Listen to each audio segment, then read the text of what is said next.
Hi, guys. Welcome to the sixth episode of The Insider Navigating Online Learning from the Inside Out. Today, we're going to talk about managing your time effectively. I'm Katie. I'm the online coaching coordinator here at the University of Arkansas, and I'm joined here with our two other coaches, and I'll let them introduce themselves. My name is Kinley Baker, and I'm an online student coach, and I work with the Walton and Guild students. I'm Celine, and I am an online student coach, and I work with all the other students that are not under Walton or Guild. So that includes the LPNB Ascend students, Fulbright, Bumpers, and COHEP. Awesome. So we'll go ahead and get started tonight. And like I said, we're going to talk about ways to manage your time effectively. But first, let's start with why does time management really matter? So time is a finite resource. You're not guaranteed, it's not forever. So it's not something that's renewable. Once it's gone and you don't get it back. So it's important that you manage it correctly. It also will increase productivity if you have a good time management. And then it also will reduce stress. You won't be nearly as worried about getting things done if you have a schedule, if you have a plan, if you know what you need to do and prioritize those things. And when you improve your stress, it also improves your work-life balance. So that aligns with reducing your stress. And then you also have better performance because you know what's to expected. You have your priorities, you know what you need to get done. So that's why time management is important. So the first thing you need to do whenever you're trying to decide how to prioritize your time, you should think about what you spend your time on. I want to challenge you for the next week to keep a detailed log of everything you do, hour by hour. Account for all your activities. How much time do you spend studying? How much time do you spend driving kids back and forth to their after school activities? How much sleep are you getting? Are you exercising? All those things, and just map out exactly how much time you spend or doing those things.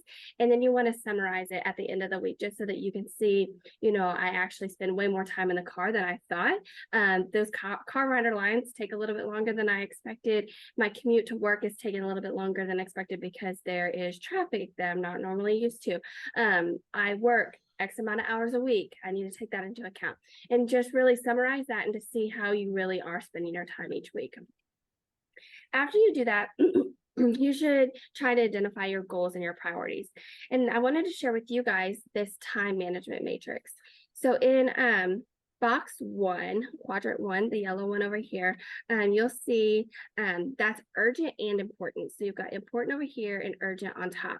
So these are things that have to be done. So crises, emergencies, last minute preparations, things that you have to get done that no matter what, these are must do's.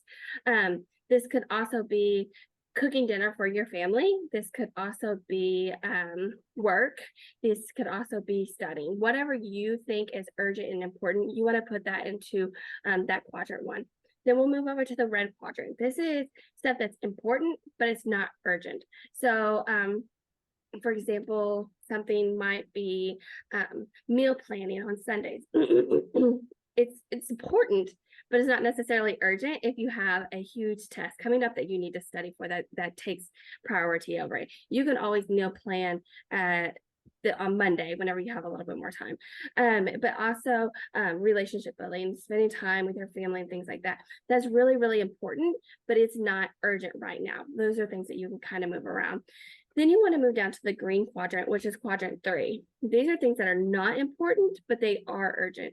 So this could be meetings. This could be activities that your kids are involved in. These could be interruptions, things like that. So these are not important things, but they're urgent. So you want to make sure that you have those in that quadrant. The last quadrant is quadrant 4. These are things that are not urgent and not important. So busy work, trivial activities like maybe your favorite show. Instead of watching it when it comes on live, why don't you watch it whenever it's recorded? Escape activities, and also time wasters. Those would go into that not important, urgent category. And then I'm going to pass it off to Kinley, and she's going to talk about how you can match your priorities. Yeah, so we're going to talk a little bit about matching your priorities and reflecting it on how your time is spent. Like Katie is saying, your time is limited and it's very valuable, so you want to do the most you can with it. Um, so you want to make sure that we're spending the time that we have Sorry. as good as we can. So that's kind of in our first little thought bubble. So we want to, the next bubble says, are you spending quality time on your priorities? A big thing is quality time. You can spend time on something, but it may not be quality time. So it's important to spend when you're doing something, like if you're taking a test or if you're studying for a test, that you're spending your time very wisely. So that could make sure that your distractions are blocked out and that you're really focusing on what you need to be doing. And the last thought bubble says, no one can judge how well or how poorly you use your time other than you. And that's always a good thing to think about because you have to keep yourself accountable for how you use your time because there won't always someone be there to encourage you and to get you through those tough study hours that are necessary. At the bottom, it kind of talks a little more about how you spend your energy and how you use your time more effectively. So if you know that you aren't going to get work done if you're in a noisy area, maybe go to your local library and reserve a study room so you'd have those distractions minimized. So that's a good way to do it. We can move on to the next slide. So this is kind of talking about that matrix again with important and urgent. The first quadrant is the important and urgent, and that's tasks that you want to do with the clear deadlines that have significant consequences and need to be completed in a timely manner so you don't have to suffer those negative consequences. Like Katie was saying, that's going to be those tests that have a deadline.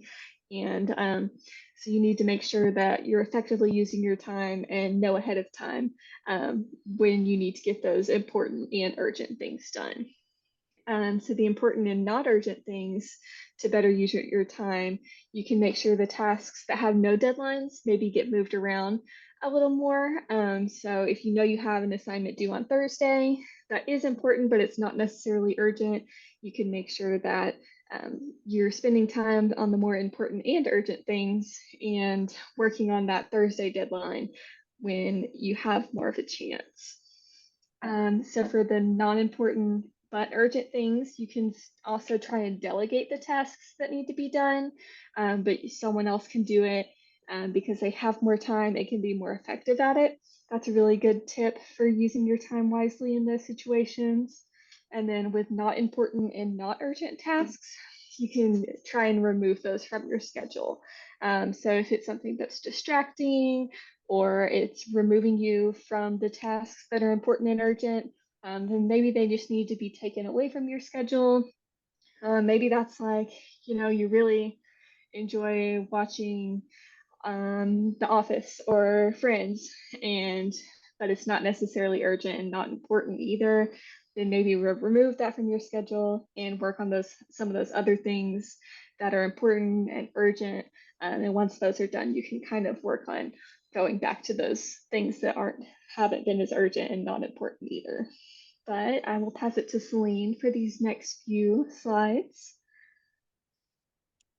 So, like we've been saying, we all have a limited amount of time. And so it's all about finding how you can use your time wisely to make the most of it. And so, some time smart strategies to implement might be looking at your learning style. If you are like a hands-on learner, you're going to want to really get started with your assignments and get to work versus if you need that visual, using maps, watching your lectures or playing them out loud or reading your book out loud, having that auditory as well is going to help you. And of course, like we've talked about in the past, you have a bunch of different learning styles. So knowing when to use what is going to help you to be more efficient in your studying. And then also, like we've been saying, that schedule, use both a weekly and a monthly schedule for the whole semester, and hopefully by now you've gone into your syllabus and you've logged like your due dates and your assignments and things like that and your exams, and then you can use the week to see what's happening that week, but the month to see what's coming up in the coming weeks, just so that you're always staying on top of it and never surprised by an exam on a Monday or something like that, because then that'll sort of it'll throw a wrench in your plans and you'll be caught off guard. But also remember that studying is a bunch of different things. So that's going to be taking notes and reviewing them and making sure you have time for that, but also making sure you have time for homework, doing it the best you can, turning it in on time, because you could just lose so many points just by turning it in off after the deadline, and then using that material you've been learning to review for tests, and then after tests, taking the time to review what you missed so that you can do better on the next test, do better on the final exam. Um, and another huge thing is using all of your available time. Something that is convenient for online learning is you can take your laptop with you wherever you go. And so even if you only have 15 minutes to, work on your paper or work on a quiz or something like that, like make the most of your time when you're waiting at the doctor, waiting in line.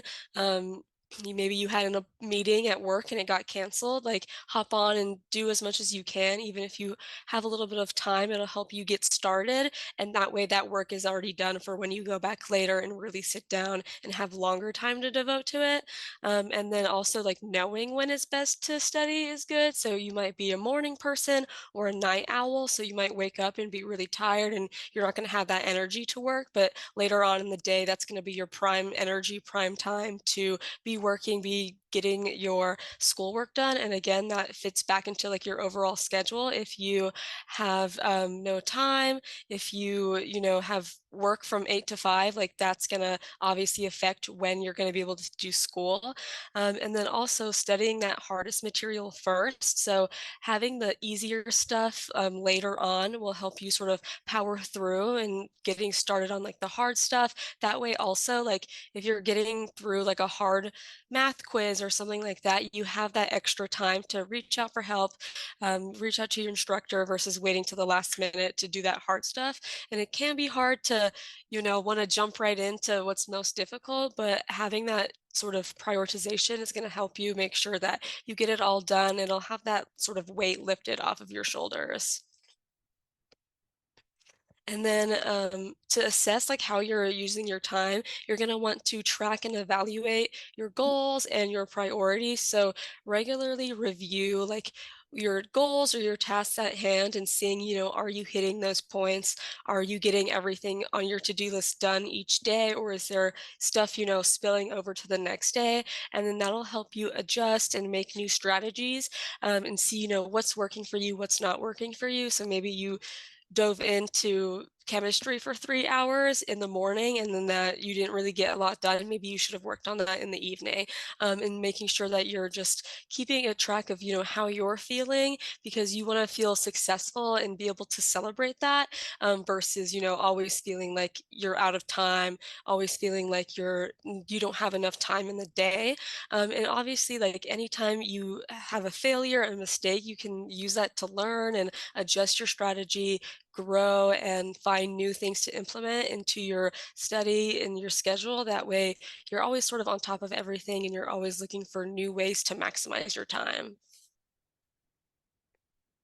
Yeah, and as coaches, we're always here to help you if you're having trouble with study strategies, or if you're having trouble with your time management, or if you need to reassess and you need a second eye to look at your calendar and be like, I can't find time to do stuff. We can always come together with you and have a session and talk about, like what's really going on in your day-to-day life and how can we organize it so that you're being most effective with your time and that you're getting the most out of your days. Again, Kenley, myself, and Celine have been here. We're excited to keep working with you guys and continue coaching with you guys. So if you've got questions, we definitely got answered. All three of us can be reached at onlcoach@uark.edu. And then our website is online.uark.edu.